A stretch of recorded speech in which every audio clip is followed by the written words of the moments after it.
In a small village in Odisha, Dhrampada was living with his mother. He was in a family of temple architects and he studied through all the various literatures which describe temple architecture. By the time he was 12 years old, he had become very expert in understanding and implementing all of these principles of stone architecture related to temples. But there was one problem.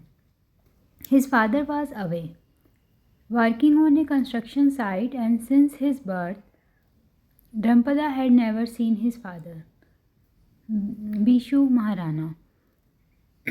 He asked his mother, I am really eager to see my father, please can I go? And his mother finally agreed and then organized for Dhampada to be brought to the very famous site where 12,000 workers had been working for 12 years under the direction of Bishu Maharana, who was the chief architect, the chief stone sculptor. When father saw the son and son saw the father, they were in great ecstasy and they embraced each other. And as they started getting to know each other more, the son saw that there was a look of anxiety on the father's face. He asked the father, is there any problem? And father said, well, for the last 12 years, 12,000 workers had been working under my direction, and this beautiful, gigantic temple of Konark had been created. The temple is about to be completed, only the top part, the last stone called Kalash, remains. But somehow, due to certain technical difficulties, we are not able to place the Kalash on the top of the temple.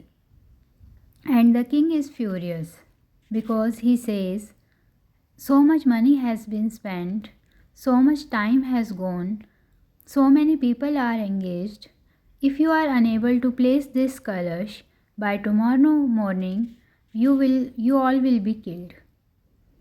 The son said, well, Dad, will you give me an opportunity to try? Bishu Maharana said, why not, Dhampada, do try. And because of his deep intuition and knowledge of the subject, Dhampada gave an amazing out of the box idea to Bishu Maharana. Bishu Maharana immediately realized my son is genius.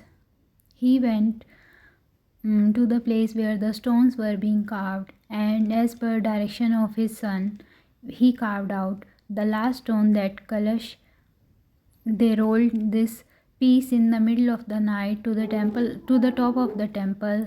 Sunrise was a few hours away, and the king had made a declaration that if they were falling in this, the 12,000 stone workers who had been working for 12 years would be killed. It was a matter of life and death. When the stone clutch was brought right on the top, with great difficulty, they managed to place, because the stone was of the perfect dimension as given by Dhampada. As soon as Kalash was placed on the top of the temple, the 12,000 stone workers were jubilant with ecstasy because they realized their life has been saved. And as they started celebrating, suddenly one of the stone workers started sharing his concern. And hearing that concern, there was a hushed silence. Dhampada turned around and said, why is there silence? As Vishnu Maharana said, well, the stone workers are saying that king will be happy that Kalash has been placed, but still the king will be angry that it was placed by a small boy. And what were the 12,000 of you doing along the chief architect? I was paying you guys and you are a bunch of fools. And therefore, he will not give credit to us and still kill us. Dhampada heard this and quietly went back to the top of the temple, walking along the sand path, stood on the top of the Kalash, and without speaking a murmur, jumped right from the top of the Kalash into the ocean, which in those days was right at the corner of this temple. and he jumped into the ocean to sacrifice his life to save others. The real success in life is to sacrifice ourselves for saving and protecting others.